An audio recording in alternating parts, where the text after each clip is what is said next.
Jane Carvin, Modrá, kapitola 4, Výsluch. Sedela som v kuchyni za jedálenským stolom ako socha a nechala asi 45-ročnú ženu na opačnom konci stola, aby si ma premeriavala podozrievavým sivým pohľadom. Pred sebou mala dosky, do ktorých si striedavo niečo zapisovala bez toho, aby sa ma čokoľvek opýtala. Snažila som sa priveľmi nevrtieť, ale nebola som veľmi úspešná. Skutočne mi toto sedenie bolo nepríjemné. V miestnosti sme boli len my dve. Matka s otcom sedeli vedľa a rozprávali sa s mužom, ktorý prišiel s ňou. Slečna Blue, ozvala sa konečne žena. Teraz vám položím niekoľko otázok, na ktoré mi musíte pravdivo odpovedať. Samozrejme, prikývla som a pokúsila sa na ženu usmiať. Mala som však pocit, že sa mi na tvári objavila akurát nejaká grimasa a aj môj hlas znel nejako zvláštne. Ak chcel kráľ testovať silnú povahu uchádzačiek do výberu, bol pohľad tejto ženy skutočne dokonalým riešením. Dúfam, že vám nemusím pripomínať, že akékoľvek klamstvo môže viesť k vášmu vyradeniu z výberu a presunutiu do nižšej triedy za podvedenie koruny. Prikývla som, pretože to pre mňa nebola žiadna novinka. Akékoľvek klamstvo kráľovským pracovníkom bolo protizákonné. Začneme teda. Ste Leonora Blue z Bridgeportu, príslušnička C triedy, narodená pred 19 rokmi? Áno, som to ja. Sympatizujete s hnutiami, ktoré sú spájané s činnosťami proti korune? Nie.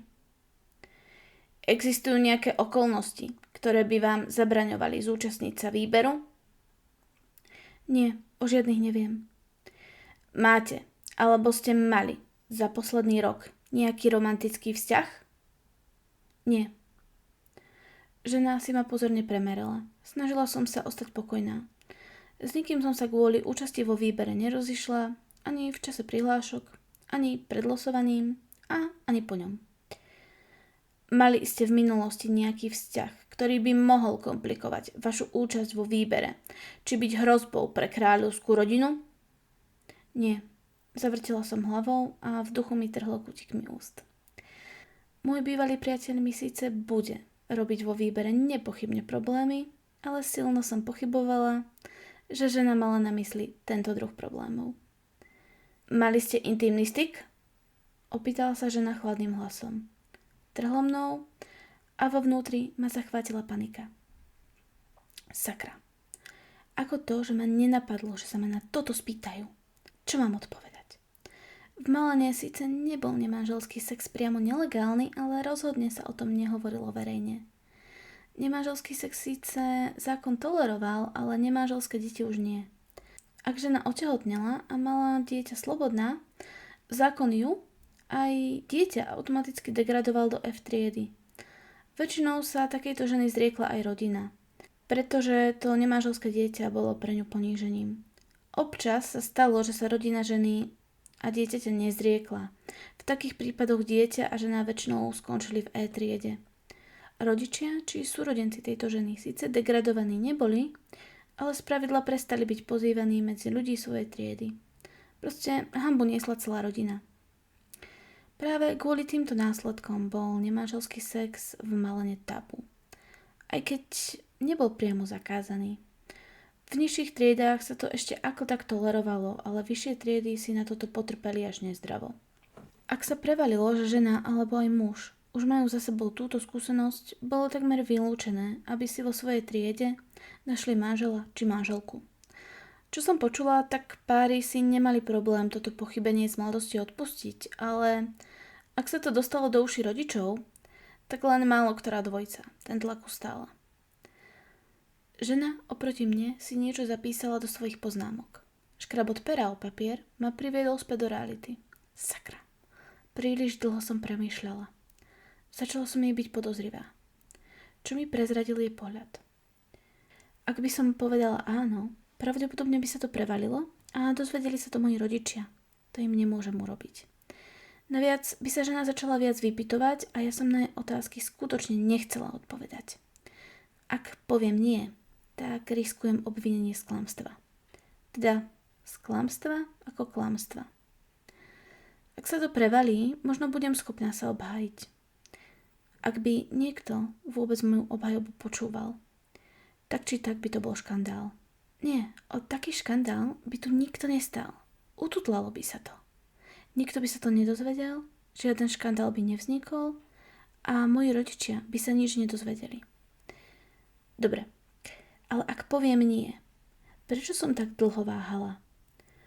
Úradníčka ma pozorovala s prižmúrenými očami. Podozrievala ma. Rozhodne som nemohla odpovedať tak jednoducho.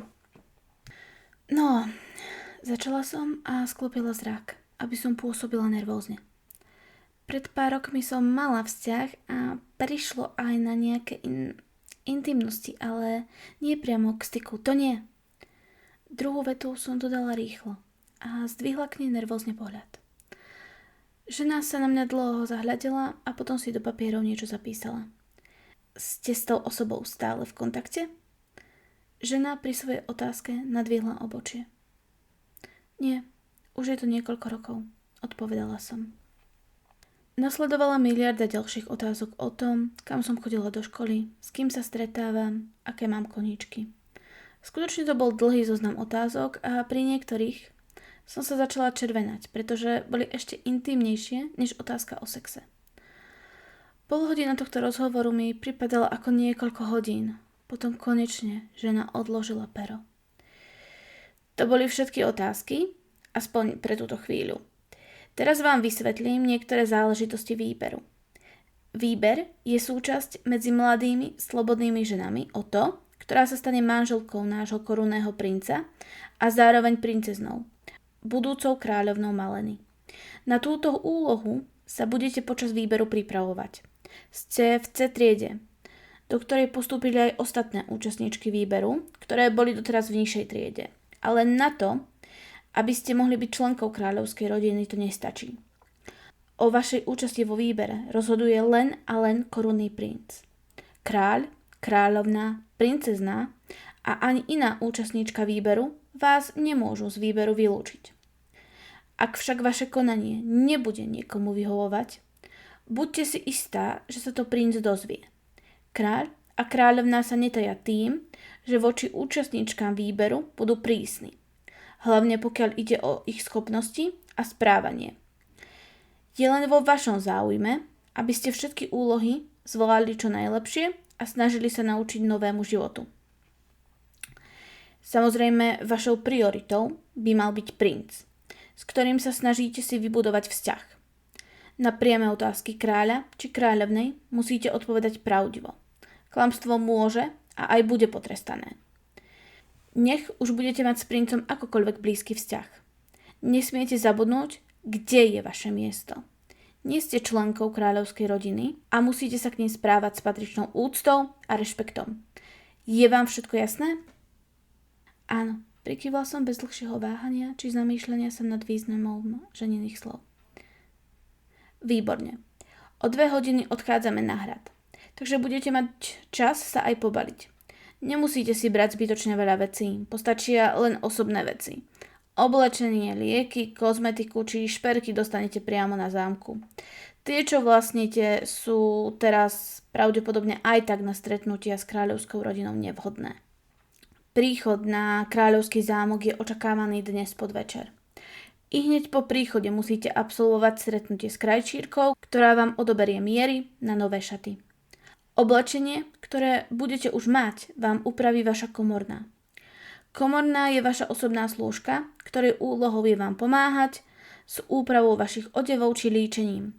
Taktiež je jej úlohou starať sa o váš komfort, takže na ňu smerujte aj svoje priania o kúpeľ, teplejšie prikryvky a podobne. Na začiatku výberu máte len jednu slúžku. Ak by ste s ňou neboli spokojná, alebo by ste potrebovali ďalšiu, budete si môcť vybrať nejakú komornú po účastníčkach, ktoré vo výbere skončili. Tieto zmeny budete riešiť so správkyňou výberu. Po stretnutí s krajčírkou absolvujete zdravotnú prehliadku. Nemajte obavy, pôjde len o základné vyšetrenia, kvôli vysokému počtu účastníčok výberu nepôjde o komplexné prehliadky. Tie absolvujete až neskôr, keď sa počet účastníčok trochu zníži.